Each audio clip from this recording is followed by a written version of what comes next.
اس کے جواب میں ارطغرل کہتا ہے کہ جی میرا سفر بہت اچھا گزرا، جو کچھ مجھے بتایا گیا وہ سب کچھ میں دے کے آیا ہوں۔ اس پر وہ بزرگ کہتے ہیں کہ ہم یہ سب کچھ نہیں سنیں گے۔ اس کے بعد وہ وہاں سے چلے جاتے ہیں اور ان کے بعد وہاں پر ایک ضعیف العمر بزرگ تشریف لاتے ہیں، وہ وہاں آ کر بیٹھ جاتے ہیں۔ اس کے بعد ارطغرل کو بیٹھنے کا اشارہ کرتے ہیں اور وہ ارطغرل سے مخاطب ہوتے ہیں کہ سلیمان شاہ کے بیٹے ارطغرل اپنے مقدس سفر کے بارے میں بتاؤ۔ جس پر ارطغرل کہتا ہے کہ بزنطینی سرحدوں پر بدامنی بڑھتی جا رہی ہے، غیر مسلم آبادی وہاں کے حکمرانوں سے چھٹکارا حاصل کرنا چاہتی ہے جو ان پر ظلم کرتے ہیں۔ وہاں کے لوگ ایسے شخص کے انتظار میں ہیں جو ان کی زرخیز زمینوں پر امن لا سکیں۔ جس پر وہ بزرگ ارطغرل سے کہتے ہیں ہمارا کہنے کا مطلب ہے کہ جو کوئی بھی وہاں عدل و انصاف کے ساتھ حکمرانی کرے گا وہی غالب آئے گا۔ پھر وہ مزید کہتے ہیں ارطغرل تم اپنی قبیلے کو بزنطینی سرحد پر لے کر جاؤ گے۔ جس پر ارطغرل کہتا ہے حضور میرے لیے قبیلے کو وہاں منتقل کرنا بہت مشکل ہوگا، اگر میں اپنے قبیلے کو وہاں لے کر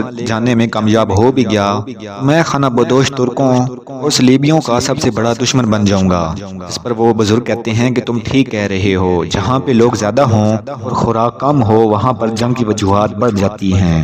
تو وہ مزید کہتے ہیں کہ ہو سکتا ہے ارطغرل تمہیں بزنطینی سرحد پر اپنے قبیلے کو لے جانے میں سالوں لگ جائیں، لیکن تم کبھی ہمت نہ ہارنا۔ جس پر ارطغرل کہتا ہے میں اپنے قبیلے کو بزنطینی سرحد پر منتقل کرنے کی پوری کوشش کروں گا۔ دوستو اس کے بعد آپ دیکھیں گے کہ امیر سعد الدین کوپیک کاروان سرائے میں نویان کے ساتھ بیٹھا ہوا ہے۔ نویان سعد الدین کوپیک سے کہتا ہے کہ میں اوکتائی خان کے پاس جاؤں گا اور مزید بڑی فوج لے کر آؤں گا۔ جس پر کوپیک کہتا ہے نویان سلطان دن بدن مضبوط ہوتا جا رہا ہے۔ جس پر نویان سعد الدین کوپیک سے کہتا ہے تم کیا چاہتے ہو؟ جس پر سعد الدین کوپیک کہتا ہے میں اناطولیہ کا نیا سلطان بنوں گا اور مجھے جب ضرورت پڑے گی تو میں تم سے اوکتائی خان کی فوج طلب کروں گا۔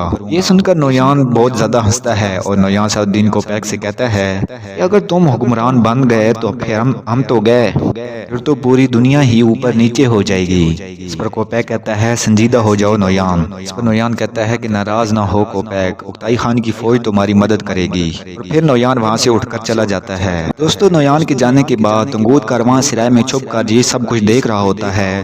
وہ کوپیک کے پاس آتا ہے اور کہتا ہے نویان ابھی بھی اپنے آپ کو سپہ سالار سمجھتا ہے۔ اس پر کوپیک کہتا ہے کہ نویان سپہ سالار تو ہے۔ جس پر تنگود کہتا ہے نویان میری طرف سے جہنم میں جائے۔ اس کے بعد کوپیک تنگود سے کہتا ہے کہ میں تمہیں اوغوز خان کی مہر دوں گا، تم یہ مہر لے کر جا کر اوکتائی خان کو دو گے، پھر تم اس سے جو عہدہ چاہو گے مل جائے گا۔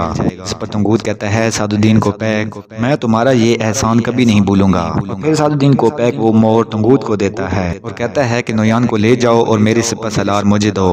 دوستو اس کے بعد آپ دیکھیں گے کہ سمر تکیم اور دلی دمیر کاروان سرائے کے پاس ایک جنگل میں چھپ کر بیٹھے ہوئے ہیں اور وہاں بہت زیادہ منگول سپاہی ہوتے ہیں۔ سمر تکیم دلی دمیر سے کہتا ہے یہ سپاہی یقیناً نویان کو لینے آئے ہیں اور منگول سپاہیوں کے پاس 3 سلجوقی سپہ سالار بھی بیٹھے ہوئے ہوتے ہیں۔ اور اس کے بعد منگول سپاہی ان 3 سپہ سالاروں کو باندھ کر کاروان سرائے کی طرف چلے جاتے ہیں۔ دوستو اس کے بعد آپ دیکھیں گے کہ کاروان سرائے میں نویان اور تنگود سعد الدین کوپیک کے پاس کھڑے ہوئے ہیں اور اسی دوران وہاں منگول سپاہی 3 سلجوقی سپہ سالاروں کو لے کر آتے ہیں اور پھر کوپیک اپنے سپاہیوں کو اشارہ کرتا ہے اور وہ نویان کی رسیاں کھول دیتے ہیں اور پھر منگول سپاہی ان 3 سلجوق سپاہیوں کی بھی رسیاں کھول دیتے ہیں اور پھر نویان اپنے سپاہیوں کے ساتھ جا کر کھڑا ہو جاتا ہے۔ سعد الدین کوپیک نویان سے کہتا ہے کہ اگر تو نے 3 دن کے اندر سلجوقی سرزمین کو نہ چھوڑا تو اسے معاہدے کی خلاف ورزی سمجھا جائے گا اور تمہیں مار دیا جائے گا۔ جس پر نویان کہتا ہے کہ جب میں واپس آؤں گا تو سلجوقی سرزمین کا ایک چپا بھی نہیں چھوڑوں گا۔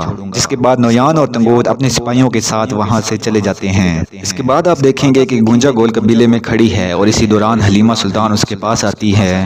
حلیمہ سلطان گونجا گل سے کہتی ہے کہ تم سے حیمہ امی ملنا چاہتی ہیں۔ اس پر گونجا گل کہتی ہے کہ وہ مجھ سے کیوں ملنا چاہتی ہیں؟ اس پر حلیمہ سلطان کہتی ہیں کہ مجھے نہیں پتا، جب تم جاؤ گی تو تمہیں پتہ چل جائے گا۔ جس پر سلجان خاتون کہتی ہیں کہ شاید وہ کوئی اپنا ادھورا کام پورا کرنا چاہتی ہوں۔ جس کے بعد گونجا گول حیمہ خاتون کے خیمے کی طرف چل پڑتی ہے۔ دوستو اس کے بعد آپ دیکھیں گے کہ حیمہ خاتون اپنے خیمے میں سرداری نشست پر بیٹھی ہیں اور اسی دوران گونجا گول ان کے پاس آتی ہیں اور کہتی ہے حیمہ خاتون آپ نے مجھے بلوایا تھا۔ اس پر حیمہ خاتون کہتی ہیں کہ جس رات سمر تکیم کھانا کھانے کے لیے یہاں آیا تھا اس دن تم اس کے خیمے میں کیا کرنے گئی تھی؟ اس پر گونجا گل کہتی ہے کہ روشنی خاتون اس کے بارے میں اچھی طرح جانتی ہیں، آپ کو ان سے پوچھنا چاہیے۔ گونجا گل کی یہ بات سن کر آئمہ خاتون غصہ ہو جاتی ہیں اور کہتی ہیں میں تم سے پوچھ رہی ہوں، روشنی سے نہیں، تم وہاں کیوں داخل ہوئی تھی؟ اس پر گونجا گل کہتی ہے کہ آئمہ خاتون اس میں کوئی شک نہیں، غدار کو تلاش کرنا آپ کا فرض ہے۔ یہ سن کر آئمہ خاتون غصے سے کھڑی ہو جاتی ہیں اور گونجا گل سے کہتی ہیں کہ مجھے میرے فرائض بتانا تمہاری اوقات نہیں، میں نے تم سے جو پوچھا ہے مجھے اس کا جواب دو۔ اس پر گونجا گل کہتی ہے کہ میں اس خیمے میں روشنی کے کہنے پر گئی تھی۔ اس پر حائمہ خاتون کہتی ہیں کہ آج نہیں تو کل پتہ چل جائے گا کہ چوری کس نے کی۔ دوستو دوسری طرف آپ دیکھیں گے کہ نویان اور تنگوت اپنے سپاہیوں کے ساتھ اس جگہ پر آتا ہے جہاں اور بھی سپاہی نویان کا انتظار کر رہے ہوتے ہیں۔ دلی دمیر سمت کم سے کہتے ہیں کہ حضور نویان آ رہا ہے۔ سمت کم دلی دمیر سے کہتا ہے کہ ہمارا شکار نویان ہے، ہمیں صحیح وقت کا انتظار کرنا ہوگا۔ دوستو اس کے بعد نویان سپاہیوں کے پاس آ کر گھوڑے سے اتر جاتا ہے اور تنگوت سے کہتا ہے کہ کیا میرے سپاہیوں نے مجھے یاد نہیں کیا؟ جس پر تنگوت کہتا ہے کہ ان سب کو بہت دکھ ہے کہ تم یوں کتے کی طرح کھڑکھڑاتے ہوئے آئے ہو۔ اور پھر وہاں پر موجود منگول سپاہی نویان کو غصے سے دیکھتے ہیں، جس پر نویان کہتا ہے کہ میرے بچے اپنے باپ کے خون کے پیاسے ہیں۔ جس پر تنگوت ہنستا ہے اور کہتا ہے کہ جب تم انہیں جیت کی بجائے موت دو گے تو تم ان سے کیا توقع رکھو گے؟ جس پر نویان کہتا ہے کہ اوکتائی خان تمہاری اس حرکت پر تم سب کو قتل کر دے گا۔ جس پر تنگوت کہتا ہے کہ نویان تم اپنی فکر کرو، جس دن تم مرو گے اس دن تمام سپاہیوں کے لیے جشن کا سماں ہوگا۔ اسی دوران تمام منگول سپاہی اپنی تلواریں نکال لیتے ہیں، جبکہ اسی دوران وہاں پر باجو اپنا ڈھول بجاتے ہوئے پہنچ جاتا ہے اور پھر وہ آ کر نویان کے ساتھ کھڑا ہو جاتا ہے۔ اس کے بعد تنگوت کے ساتھ کھڑے آدھے سپاہی نویان کی طرف آ کر کھڑے ہو جاتے ہیں۔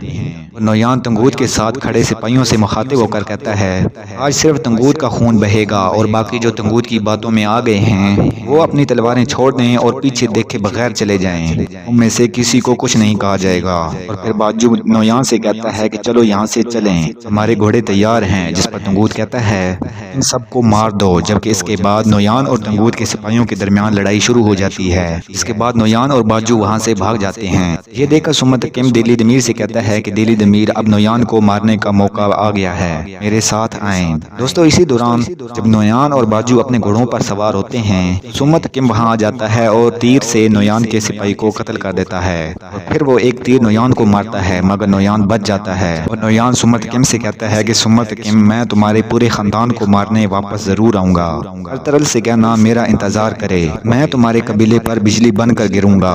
جس کے بعد سمت کم نویان کو ایک اور تیر مارتا ہے مگر وہ تیر بھی جا کر درخت کو لگتا ہے اور نویان ایک دفعہ پھر بھاگ جاتا ہے، مگر اسی دوران وہاں پر بہت سے منگول سپاہی اور تنگوت آ جاتا ہے اور وہ سمت کم اور دلی دمیر پر حملہ کر دیتے ہیں۔ سمت کم بہت سے منگول سپاہیوں کو قتل کر دیتا ہے مگر دلی دمیر پیٹ پر تنگوت تلوار مارتا ہے جس سے وہ شدید زخمی ہو جاتے ہیں اور اس کے ساتھ ہی تنگوت دلی دمیر کے سینے میں خنجر مارتا ہے۔ یہ دیکھ کر سمت کم دلی دمیر کو بچانے کے لیے بھاگتا ہے۔ اس کے بعد سمت کم اور تنگوت کے درمیان لڑائی شروع ہو جاتی ہے اور دلی دمیر زمین پر گر جاتے ہیں۔